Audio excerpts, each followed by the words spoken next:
الله وبركاته. الحمد لله نحمده ونستعينه ونستغفره ونؤمن به ونتوكل عليه ونعوذ بالله من شرور أنفسنا ومن سيئات أعمالنا. من يهده الله فلا مضل له ومن يضلله فلا هادي له ونشهد أن لا إله إلا الله وحده لا شريك له. أما بعد قال الله تبارك وتعالى في القرآن المجيد والفرقان الحميد. أعوذ بالله من الشيطان الرجيم. بسم الله الرحمن الرحيم. يا أيها الذين آمنوا اتقوا الله وكونوا مع الصادقين. صدق الله مولانا العظيم وبلغنا رسوله النبي الأمين المتين الكريم ونحن على ذلك لمن الشاهدين والشاكرين والحمد لله رب العالمين. إن الله وملائكته يصلون على النبي يا أيها الذين آمنوا صلوا عليه وسلموا تسليما. اللهم صل على سيدنا وشفيعنا حبيبنا مولانا محمد الكريم وسلم صلاة وسلاما عليك يا رسول الله صلاة وسلاما عليك يا حبيب الله صلى الله تعالى عليه وسلم. حضرات گرامی، مسلسل کئی اعتباروں سے آپ کے سامنے نماز کا تذکرہ کیا جا رہا تھا اور اس کے ہر ایک پہلو پر وقتاً فوقتاً گفتگو کی جا رہی تھی. آج رجب المرجب کی 2 تاریخ ہے، تو آج جب رجب المرجب کا یہ مبارک مہینہ جس کے بارے میں اللہ کے رسول صلی اللہ علیہ وسلم نے ارشاد فرمایا، اے اللہ رجب میں برکت عطا فرما، تو یہ ماہ مبارک ہمارے لیے خاص اس اعتبار سے بھی ہے کہ اللہ تبارک و تعالیٰ نے سورہ بقرہ آیت نمبر 194 میں ارشاد فرمایا، الشہر الحرام بالشہر الحرام والحرمات قصاص. فرمایا کہ حرمت والا مہینہ کے بدلے میں حرمت والا مہینہ. اس کے بعد اللہ فرماتا ہے والحرمات قصاص، اور اس حرمت والے مہینے کا احترام کرنا ہی اس کا بدلہ ہے. جو شخص اس حرمت والے مہینے کی اپنے اعتبار سے عزت و تعظیم نہیں کرے گا تو اللہ تبارک و تعالیٰ اس کو گناہ عذاب میں مبتلا فرما دیتا ہے، لکھ دیا کرتا ہے. اور حدیث مبارکہ میں حرمت والے مہینے 4 بتائے گئے. ایک شوال، ذی القعدہ، ذی الحجہ، محرم. شوال نہیں، ذی القعدہ ہے، ذی الحجہ ہے، محرم ہے اور رجب. 4 مہینے بتائے گئے جس میں قتل کرنا، گالی گلوچ کرنا، کسی کا دل دکھانا، یہ تمام چیزیں حرام فرما دی گئی. یہاں تک کہ پہلے زمانے میں جب قتل و غارت جہاد ہوا کرتا تھا کافروں سے، کفار مکہ سے یا دوسروں سے جب جہاد ہوا کرتا تھا تو اس مہینے میں اس جہاد کو بھی اللہ تبارک و تعالیٰ نے حرام فرما دیا. تو اس حرمت والے مہینوں میں سے ایک مہینہ ماہ رجب ہے، اور اس ماہ رجب المرجب کی حدیث مبارکہ میں بہت ساری فضیلتیں ہیں. اور ایک چیز ذہن میں رکھے کہ اللہ تبارک و تعالیٰ کے نزدیک جو ایام ہیں، جو شہر ہیں، جو مہینے ہیں، تمام کے تمام برابر ہیں، تمام کے تمام برابر ہیں. لیکن ان دنوں کو، ان ایاموں کو، ان شہروں کو جو فضیلت ملتی ہے کسی نہ کسی کی وجہ سے ملتی ہے. جیسے دیکھیے، ایک 7 دنوں کا محاسبہ کیا جائے کہ جمعہ کا دن، اللہ کے نبی صلی اللہ علیہ وسلم نے فرمایا کہ جمعہ کا دن عید المومنین ہے، تمام دنوں کا سردار ہے. فرمایا یا رسول اللہ ان دنوں کو سردار کیوں بنایا گیا؟ ان دنوں کو سردار کیوں بنایا گیا؟ تو اللہ کے نبی صلی اللہ علیہ وسلم نے فرمایا کہ یہ جمعہ کا دن وہ دن ہے کہ جس دن حضرت آدم علیہ السلام کے جسم میں روح ڈالی گئی. اس لیے اس کا دن سردار بنایا گیا، قیامت بھی اسی دن قائم ہوگی، بہت ساری فضیلتیں ہیں. یعنی اب دیکھیے دن تو اللہ کے نزدیک سب برابر، لیکن کیا ہے کسی کو اب جو جمعہ کو فضیلت ملی انبیاء کرام علیہ السلام کی طرف نسبت کرنے سے فضیلت مل رہی ہے. ایسے ہی حدیث پاک میں پیر کے دن کی فضیلت آئی، پیر کے دن کی فضیلت آئی. کیوں؟ اللہ کے نبی صلی اللہ علیہ وسلم روزہ رکھا کرتے تھے، تو صحابہ نے سوال کیا یا رسول اللہ آپ اس دن ہی روزہ کیوں رکھتے، کوئی دوسرے دن رکھا کیجیے. تو اللہ کے نبی صلی اللہ علیہ وسلم نے ارشاد فرمایا میں اس دن اس لیے روزہ رکھتا ہوں کہ میں اسی دن پیدا ہوا، میں اسی دن پیدا ہوا. تو اب علماء فرماتے ہیں کہ پیر کا دن افضل ہے کیونکہ اس پیر کے دن کو نسبت رسول کریم سے، نسبت رسول کریم سے ہے. تو ایسے ہی کوئی بھی دن، منگل کا دن ہے منحوس کہا گیا، منگل کے دن کو منحوس کہا گیا. وجہ یہ ہے کہ حضرت حوا علیہ السلام کو جو خون آتا ہے ماہواری خون، عورتوں کے اندر جو ماہواری خون آتا ہے، تو حضرت حوا علیہ السلام کو سب سے پہلا خون ماہواری کا جب آیا تو وہ منگل کا دن تھا. یوم الدم اس کو کہا جاتا ہے، منگل کے دن کو یوم الدم یعنی خون کا دن. تو اب ذرا بتائیے کہ کسی نہ کسی وجہ سے کسی نہ کسی دن کو فضیلت ملی، شہر کو کسی نہ کسی وجہ سے فضیلت ملی. اب یہاں پورے ہندوستان یا پوری دنیا میں شہر مکہ سب سے افضل، شہر مدینہ سب سے افضل، اس کی قسمیں کھائی گئی، حالانکہ شہر بھی اللہ نے بنایا. تو پھر افضلیت وجہ یہ ہے کہ شہر مکہ میں کئی انبیاء کرام آئے، کئی انبیاء کرام کو اس شہر سے نسبت ہوئی، اور خاص طور پر اس شہر کو میرے نبی سے نسبت ہوئی. ویسے ہی شہر مدینہ کو میرے نبی سے نسبت ہوئی. تو اس وجہ سے ان تمام شہروں سے اس کو افضل قرار دے دیا گیا، وہاں کی مسجدوں کو افضل قرار دے دیا گیا. ایسے ہی مہینہ، جب شہر کی بات آئی، ملک کی بات آئی، دن کی بات آئی، تو ایسے ہی مہینہ بھی افضل ہوتا گیا. اب جس کو جس مہینے سے تعلق ہو گیا اب وہ مہینہ افضل قرار دینے لگا. ماہ ربیع الاول افضل ہے. علماء کے نزدیک تو علامہ جلال الدین سیوطی علیہ رحمۃ و رضوان اپنی کتاب انباء الازکیہ فی حیات الانبیاء میں تحریر فرماتے ہیں کہ ماہ ربیع الاول تمام مہینوں سے افضل ہے، یہاں تک کہ رمضان المبارک سے بھی افضل ہے. ان سے پوچھا گیا آخر وجہ کیا ہے ماہ ربیع الاول کا ماہ رمضان سے افضل ہونے کا، تو انہوں نے جواب دیا اس لیے کہ ماہ رمضان کو افضلیت اس لیے ہے کہ اس میں قرآن نازل ہوا. ماہ رمضان کو فضیلت اس لیے حاصل ہوئے کہ اس میں قرآن نازل ہوا، جس میں اللہ نے فرمایا اِنَّا أَنزَلْنَاهُ فِي لَيْلَةِ الْقَدْرِ کہ بے شک ہم نے اس قرآن کو شب قدر میں نازل فرمایا. اس لیے نازل، اس لیے افضل ہے ماہ رمضان. لیکن امام جلال الدین سیوطی فرماتے ہیں کہ اس میں قرآن ہونے کی بنیاد پر افضلیت، لیکن یہ ماہ ربیع الاول میں صاحب قرآن کا نزول ہوا، جس پر قرآن نازل ہوئی اس کا جب اتنی بڑی فضیلت ہوتی ہے تو جس کی وجہ سے قرآن نازل ہوئی تو ان کو کتنی بڑی فضیلت ہوگی. اب ایسے ہی یہ بات تو عام طور پہ آپ جانتے ہیں کہ آپ کو یہ بات معلوم ہوگی کہ ہمارے نبی تمام نبیوں میں افضل ہے. تلک الرسل فضلنا بعضهم علی بعض، یہ وہ رسول ہیں جن میں سے ہم نے بعض کو بعض پر فضیلت عطا فرمائی. ایسے ہی ان کے امتی کنتم خیر امت اخرجت للناس، تم بہترین امت ہو جو لوگوں کے گواہ کی وجہ سے تم کو لایا جائے گا کل قیامت کے دن. گواہی دو گے کہ فلاں آدمی نے کیا کیا، فلاں آدمی نے کیا کیا، تم بہترین امت ہو. تو اب یہ بتائیے کہ اللہ کے نبی صلی اللہ علیہ وسلم، بخاری شریف کی حدیث پاک، مسلم شریف کی حدیث پاک، اللہ کے نبی سے پوچھا گیا یا رسول اللہ ہم حضرت موسیٰ علیہ السلام کو اللہ نے کلیم بنایا، یعنی اللہ سے کلام کر سکتے. حضرت عیسیٰ علیہ السلام کو اللہ تبارک و تعالیٰ نے طاقت و قوت فرشتوں کے ذریعے دلوائی. حضرت داؤد علیہ السلام کے ہاتھوں میں اللہ تبارک و تعالیٰ نے وہ قوت عطا فرمائی کہ اگر کسی لوہے کو چھو لیتے تو وہ تلوار بن جایا کرتا. یہ فضیلت صحابہ کرام آپس میں ذکر کر رہے تھے. اتنے بعد سے نبی کریم کا گزر ہوا، کہا اے میرے صحابی کیا ذکر کر رہے ہو؟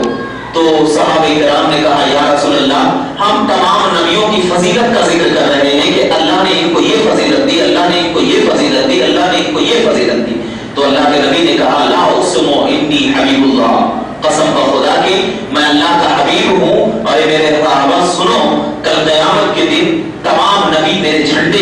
ہوں گے اور مجھے اس میں کوئی فخر کی بات نہیں، کوئی فخر کی بات نہیں۔ مطلب وہاں پر بتانا یہ تھا نبی کریم کا کہ یہ تمام نبیوں کی فضیلت ایک جگہ ہے، لیکن ان تمام نبیوں کو ایک طرف رکھو، اور جب تم میرے معجزات کو دیکھو گے، میری فضیلت کو دیکھو گے، تو ان تمام نبیوں کے اوپر اگر کسی کو بڑا مقام ملا ہے تو یہ تمہارا حبیب کبریا محمد مصطفیٰ صلی اللہ علیہ وسلم۔ مطلب کیا ہوا کہ تمام نبیوں سے افضل میرے نبی۔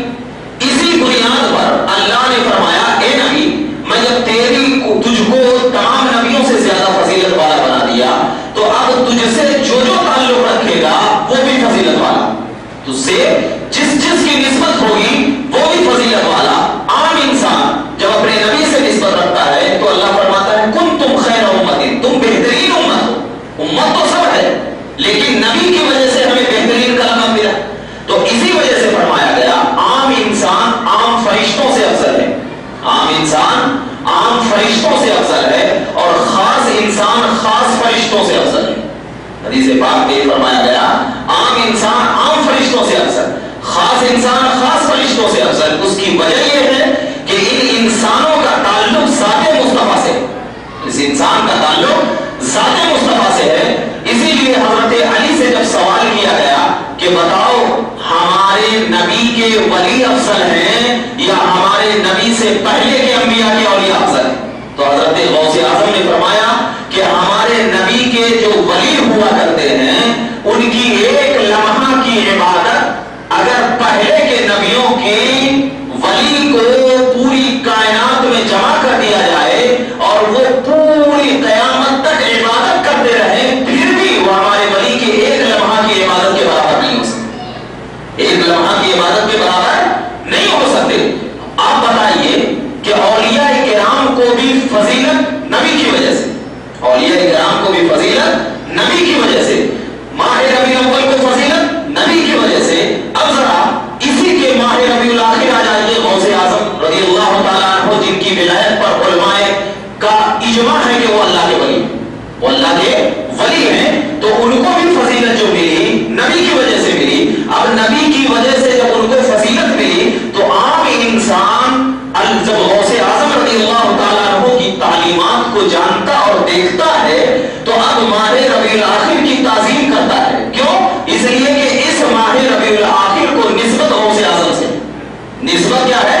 غوث اعظم سے ہے۔ ایسے ہی ماہ رجب اللہ کے نزدیک بہت متبرک مہینہ ہے، اللہ کے نزدیک قابل عزت مہینہ ہے، کیونکہ اللہ نے اسے اشہر حرم بنایا، لیکن اس میں 4 چاند لگانے کے لیے اللہ کے نبی نے فرمایا کہ جب اللہ کے نزدیک اس مہینے کی بہت بڑی فضیلت ہے، اس اشہر حرم کی بہت بڑی فضیلت ہے، تو اے معین الدین میں تجھے اتنا عطا کروں گا کہ اب تیری عطائے رسول تیرا لقب بن جائے گا، اور جب تو ہندوستان کی سرزمین پہ قدم رکھے گا تو ماہ رجب المرجب کو جب کوئی بندہ یاد کرے گا اور دیکھے گا کہ اس ماہ رجب المرجب میں کتنی بڑی فضیلت ہے، تو سب سے پہلا ذہن اگر کسی کی طرف جائے گا تو میں تیری طرف تاریخ کائنات کا ذہن موڑ دوں گا۔ کیوں؟ اس لیے کہ تو میرا عطا کیا ہوا ہے کہ جب عام انسان کو نبی سے نسبت ہو جائے تو وہ انسان فضیلت والا بن جائے۔ یہ تو میں تجھے خاص عطا کر رہا ہوں، تو تجھے کتنی بڑی فضیلت ہوگی، تجھے کتنی بڑی فضیلت ہوگی۔ اسی بنیاد پر یہ ماہ رجب المرجب یہ کوئی عام مہینہ نہیں، بلکہ اس مہینے میں بہت سارے تعلیمات، بہت سارے ذریعات ہمیں معلوم ہوتے ہیں، اور اس میں خاص طور پر جو ایک محسن ہوتا ہے، ایک احسان مند ہوتا ہے، تو اس کا احسان کوئی انسان کبھی نہیں بھولتا، کوئی نہیں بھولتا۔ اگر کوئی مجھے 1,00,000 روپیہ دے دے تو میں زندگی بھر اس کا احسان مانتا رہوں گا، عام طور کی بات بتا رہا ہوں۔ کیوں؟ جب تک وہ ملے گا تو ہم اسے سلام کرتے ہوئے نظر آئیں گے، لیکن یہ روپیہ پیسہ تو ختم ہو جانے والی چیز ہے، لیکن چیز اگر باقی رہنے والی ہے قبر کے اندر بھی تو وہ ایمان ہے، وہ اسلام ہے۔ تو خواجہ غریب نواز نے ہمیں کوئی روپیہ اور پیسہ نہیں دیا، بلکہ خواجہ غریب نواز نے ہمیں اسلام دیا، ہمیں اسلام کی تعلیم دی، کیونکہ ان کے صدقے طفیل میں ہم آج ہندوستان کے مسلمان اپنے اوپر لیبل لگاتے ہیں، مسلمان کا لیبل لگاتے ہیں، اور جب کوئی انسان ولی بنتا ہے نا، ولی بنتا ہے تو سب سے ولایت کا سب سے پہلا درجہ یہ ہے کہ وہ دنیا کو چھوڑ دے اور دنیا کو چھوڑ کر اللہ رب العزت کی بارگاہ میں اپنے آپ کو سر جھکا دے تو اللہ اسے اتنی نعمت دیتا ہے کہ اللہ رب العزت کی بارگاہ میں وہ مبارک اور متبرک بن جایا کرتا ہے، مبارک اور متبرک بن جایا کرتا ہے۔ اسی بنیاد پر حضرت خواجہ معین الدین چشتی اجمیری ایک ایسے ولی ہیں جن کا تذکرہ کرنا بھی ہمارے لیے ثواب خیر ہوا کرتا ہے، ثواب خیر ہوا کرتا ہے، کیونکہ اس کا ثبوت حدیث مبارکہ میں ملا کرتا ہے کہ اللہ کے نبی صلی اللہ علیہ وسلم نے ارشاد فرمایا کہ جس نے میرے ولی سے دشمنی رکھی، جس نے میرے ولی سے دشمنی رکھی، میں اس سے اعلان جنگ کرتا ہوں، میں اس سے کیا کرتا ہوں؟ اعلان جنگ کرتا ہوں۔ آپ کو ایک سمپل سا مثال دیتا ہوں، ذرا اس کے ذہن میں رکھیے گا۔ اگر ہندوستان اور پاکستان میں لڑائی ہو جائے تو ذرا بتائیے کہ ہندوستان والے پاکستان کے سب سے مین چیز پہ وار کریں گے، پاکستان والے سب سے مین چیز پہ وار کریں گے، کیونکہ مین چیز پہ جب وار کرا جائے گا تو پاکستان کی طاقت خود بہت ختم ہو جائے گی۔ یہ نہیں کہ چھوٹے موٹے چیزوں پہ وار کریں گے، نہیں، مین چیز پہ وار کریں گے۔ اب مین چیز پاکستان میں اگر پرمانو بم ہو تو اس پہ وار کیا جائے گا۔ اگر کوئی ایسا گھر ہو جس میں کہ اتنے ہتھیار ہوں کہ ہندوستان کو تباہ کر سکتا ہے تو ہندوستانی آرمی سب سے پہلے اس کو تباہ کرے گی۔ یعنی ایک دستور ہے کہ جب کوئی کسی سے جنگ کا اعلان کرتا ہے تو اس کے مین چیز کو، مین پاور کو فیوز کرنا جانتا ہے۔ تو اللہ نے کیا فرمایا کہ میں اسے اعلان جنگ کرتا ہوں، جس سے جو اللہ کے ولی سے دشمنی رکھتا ہے میں اس سے اعلان جنگ کرتا ہوں۔ اب اعلان جنگ میں بھی تو اللہ تبارک و تعالی ہمیں ہمارے مین چیز پہ وار کرے گا، ہمارے مین چیز پہ وار کرے گا، اور انسان کا سب سے مین چیز ایمان ہے، انسان کا سب سے مین چیز ایمان ہے۔ آپ کے روزے پہ وار نہیں ہوگا، آپ کے زکات اور حج پہ وار نہیں ہوگا، نماز پہ وار نہیں ہوگا، کیونکہ معلوم ہے کہ جب ایمان چلا جائے گا تو یہ حج بھی بیکار، یہ روزہ بھی بیکار، یہ چیز بھی بیکار۔ تو اب پتہ یہ چل گیا کہ اللہ تبارک و تعالیٰ کے ولی سے دشمنی وہی کرتا ہے جو ایمان والا نہیں، وہی کرتا ہے، کیونکہ وار اللہ کا ہے۔ جب ایک انسان وار کرے تو اس کی ساری چیزیں توڑ پھوڑ دے، لیکن جب کائنات کا مالک جب کسی سے دشمنی کرتا ہے، جب کسی کے اوپر وار کرنا جانتا ہے تو اس کے ایمان پہ وار کرتا ہے۔ تو اللہ کے نبی نے اس حدیث کو بتا کر یہ تعلیم دے دیا کہ مسلمانوں سنو، اگر تم اللہ کے ولی سے محبت کرو گے تو من احب لبیت، جس نے میرے اہل بیت سے محبت کیا فقط احبنی، گویا کہ اس نے مجھ سے محبت کیا، ومن احبنی فقط احبہ اللہ، اور جس نے مجھ سے محبت کیا اللہ اس سے محبت کرتا ہے، اللہ اس سے محبت کرتا ہے۔ اور الحمدللہ حضرت خواجہ معین الدین چشتی اجمیری علیہ رحمت و رضوان، یہ ان کا نسب امام حسین سے بھی ملتا ہے اور ان کا نسب امام حسن سے بھی ملتا ہے، یعنی یہ حسنی سید بھی ہیں اور حسینی سید بھی ہیں۔ اور سیدوں کی تعظیم کرنا یہ اہل اسلام ہے، سیدوں کی تعظیم کرنا یہ اہل اسلام ہے۔ اور ان کے بارے میں فرمایا گیا کہ جب یہ بات تھی تو حضرت امام خواجہ غریب نواز علیہ رحمت و رضوان کا معاملہ یہ تھا بچپن سے ہی کہ ایک دن روزہ رکھتے اور ایک دن افطار کرتے، ایک دن روزہ رکھتے اور ایک دن افطار کرتے، اور یہ معاملہ کتنا دن تک چلتا رہا؟ 70 سال تک، 70 سال تک ان کا معاملہ یہ تھا کہ ایک دن روزے سے رہتے اور ایک دن افطار کیا کرتے تھے۔ تو مطلب یہ ہوا، آپ اگر کاؤنٹ کرو تو 35 سال تک انہوں نے روزے سے گزارا۔ جب 70 سال تک ایک دن روزہ اور ایک دن افطار کا مطلب یہ ہے کہ 35 سال تک انہوں نے کیا کیا؟ روزے سے گزارا۔ تو اب ذرا بتاؤ، کوئی انسان اگر ایک مرتبہ حج کرتا ہے تو اسے حاجی کہا جاتا، اسے حاجی کہا جاتا کہ یہ اللہ کا مقدس بندہ ہے، یہ اللہ کا برگزیدہ بندہ ہے کہ وہ خانہ کعبہ کو دیکھ کر آیا۔ مگر آپ قربان جاؤ، یہ خانہ کعبہ کو جو قابلیت کی منزلت ملی یہ میرے نبی کے صدقے میں ملی، ورنہ خانہ کعبہ کے اندر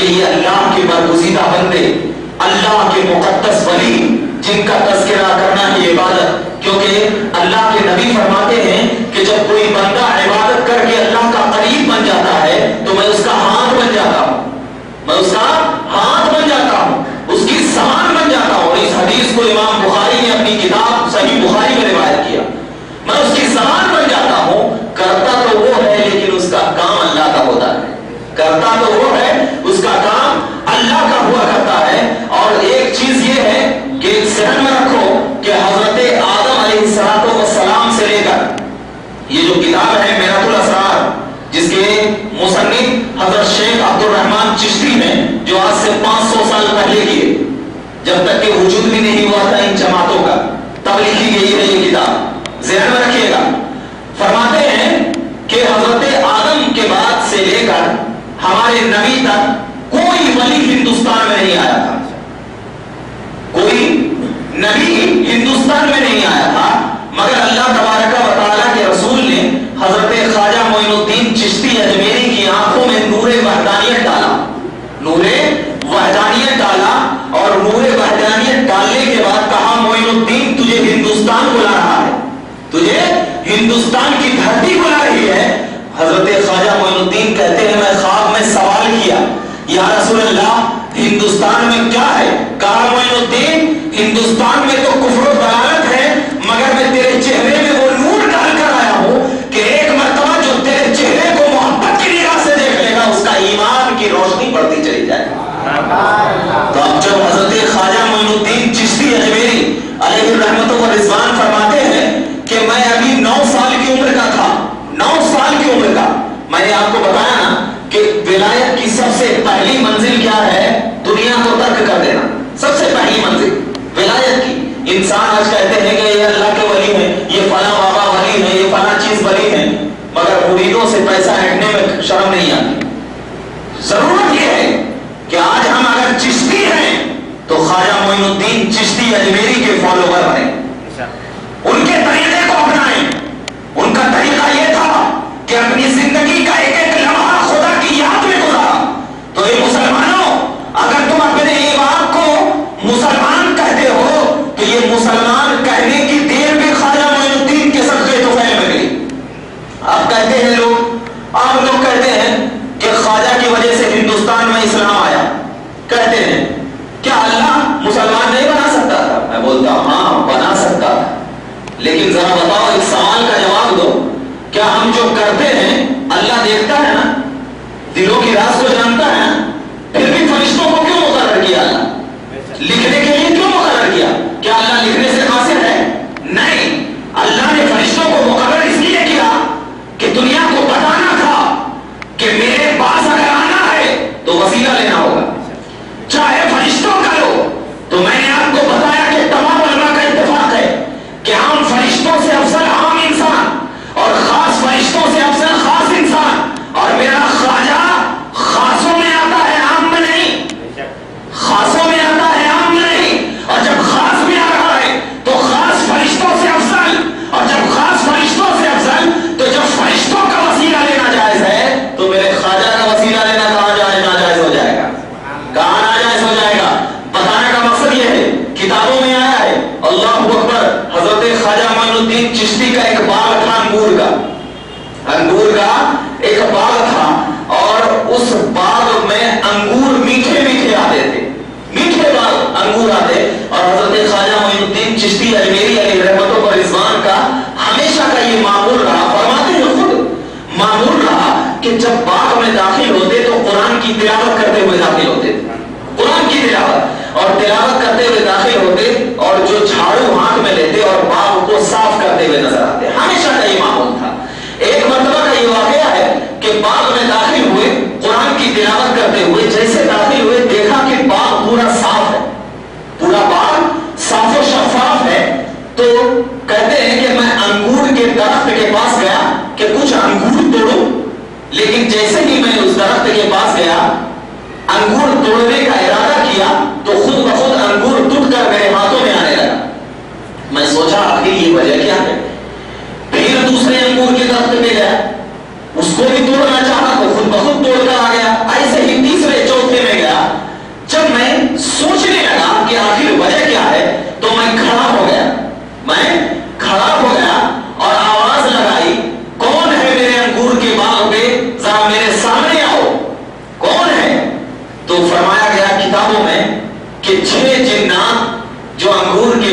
کے پاس، باغ کے اوپر درخت کے پاس ٹھہرے ہوئے تھے، حضرت خواجہ معین الدین اجمیری کے سامنے آئے. انہوں نے کہا کہ یہ باغ کس نے صاف کیا؟ کہا آقا میں نے صاف کیا. کہا انگور بھی تم ہی توڑ کر مجھے دے رہے تھے؟ کہا ہاں میں ہی. کہا وجہ کیا ہے؟ کہا آقا جب آپ آتے تھے تو قرآن کی تلاوت کرتے ہوئے آتے تھے، اور پھر آپ جھاڑوؤں میں لگ جاتے، انگور توڑنے میں لگ جاتے، تو ہم نے سوچا کہ اگر ہم جھاڑو دے دیں گے، انگور آپ توڑنا چاہیں گے تو ہم توڑ کر دے دیں گے، تو جو آپ قرآن کی تلاوت ایک پارا آدھا پارا کیا کرتے تھے تو جا کے 4 5 6 پارا کریں گے، اور میں زیادہ سے زیادہ آپ کی قرآن کی تلاوت سنوں گا، زیادہ سے زیادہ آپ کی قرآن کی تلاوت سنوں گا. کہا یہ وجہ ہے، کیا ایسی چیز ہے جو قرآن کی تلاوت تم سننے کے لیے میرے باغ میں آتے ہو اور 24 گھنٹہ میرے آنے کا انتظار کرتے ہو؟ تو اس 6 جنات نے کہا قسم خدا کی میں پوری کائنات میں گھرا مگر اے معین الدین چشتی جو الفاظ قرآن کے آپ کی زبان سے سننے میں مزہ آتا ہے میں پوری کائنات میں گھوم گیا، مگر وہ الفاظ، وہ لحن، وہ طریقہ میں نے کسی کے زبان سے نہیں سنا. اے معین الدین آپ پڑھتے رہے اور میں سنتا رہو، قسم خدا کی جب تک آپ پڑھتے رہیں گے میں ایک لمحہ بھی آپ سے دور نہیں ہوں گا اور آپ کے قرآن کی تلاوت سنتا ہوا نظر آئے. اب ذرا بتائیے، میں آپ کو اس عقیدہ دینا چاہ رہا ہوں کہ ایک خواجہ معین الدین چشتی جو نبی کریم کا غلام ہے، نبی کریم کا غلام ہے، فاطمہ زہرا کا شہزادہ ہے، امام حسن حسین کی آنکھوں کا تارا ہے، جب ان کی زبان میں اتنی تاثیر ہے کہ جنات ان کے کلام کو سننے ہوئے آ رہے ہوں گے، تو اس حدیث پہ قربان جاؤ جو میرے نبی کی بارگاہ میں جب اللہ کے نبی نے نماز عشاء پڑھائی تھی تو پوری کائنات کے جنات نبی کریم صلی اللہ علیہ وسلم کی بارگاہ میں آئے. کہا یا رسول اللہ آپ اپنی ہاتھوں پر مجھے ایمان کی دولت سے سرفراز کیجیے. کہا کیوں؟ کہا جب حضرت ابو داؤد علیہ السلام قرآن کی تلاوت کیا کرتے تھے تو پورے جنات فرشتے تمام لوگ سنا کرتے تھے. ارے میں نے تو آپ کی زبان میں داؤد سے زیادہ لحن چاہا، تو میں چاہتا یہ ہو کہ جب میں آپ کے ہاتھ پر بیعت کر کے میں کائنات میں گھوموں اور آپ کے الفاظ میں کائنات میں پھیلاؤں اور لوگ مجھ سے سوال کریں کہ تو کہاں سے آیا ہے، تو میں فخر سے کہوں میں امام الانبیاء کے پاس سے قرآن کی تعلیم لے کر آیا ہوں. تو آپ کی زبان میں کتنی تاثیر ہوگی؟ تو یا رسول اللہ معلوم ہو گیا کہ جب ایک غلام کی زبان میں اتنی تاثیر ہو سکتی ہے تو آقا کی زبان میں کتنی تاثیر ہوگی.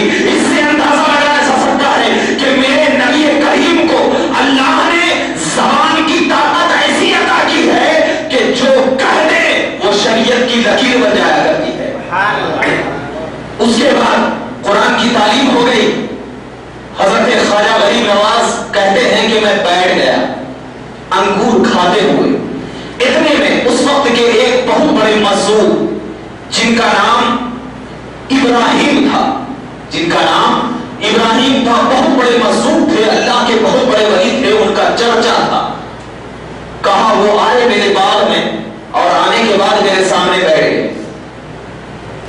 اس کے بعد سوال کیا اے معین الدین تمہیں کچھ چاہیے؟ تو میں پریشان ہو گیا کہ آخر کیا دینا چاہتے. میں نے کہہ دیا ہاں چاہیے. تو آپ نے ایک تھیلے سے سوکھی روٹی جس کو کھری کہتے ہیں، کھری مطلب اس کو کیا ہوتا ہے جب آٹا کو آپ چالتے ہیں تو اس کے اوپر کا جو چوکر نکلتا ہے اس کی روٹی بنا کر کھاتے تھے. آج ہم کو آشیرواد آنا چاہیے جس کا چوکر بھی نہ ہو. دیکھو اللہ کے ولی، ہم کہتے ہیں یہ اللہ کے ولی ہے، جب گھر میں جا کر کے دیکھو تو ہم سے زیادہ بہترین کھانا. مگر ولی جو ہوتا ہے اسے کھانے کی ضرورت نہیں ہوتی، روح میں قوت کی ضرورت ہوتی. نکال کر کے حضرت خواجہ معین الدین چشتی فرماتے ہیں اتنا سخت تھا کہ جب توڑ رہے تھے تو آواز آ رہی تھی. پانی میں بھگایا، کہا معین الدین یہ ایک لقمہ کھاؤ. ایک لقمہ کھا گیا. کھانے کے بعد پوچھا کچھ ہوا؟ کہا ہاں میرے 70,000 حجاب کھل گئے. ایک ٹکڑا روٹی جو کھایا تو ان کے بعد پوچھا کچھ ہوا؟ کہا ہاں جو 70,000 پردے تھے میری آنکھوں میں وہ کھل گئے. کہا اور ایک ٹکڑا؟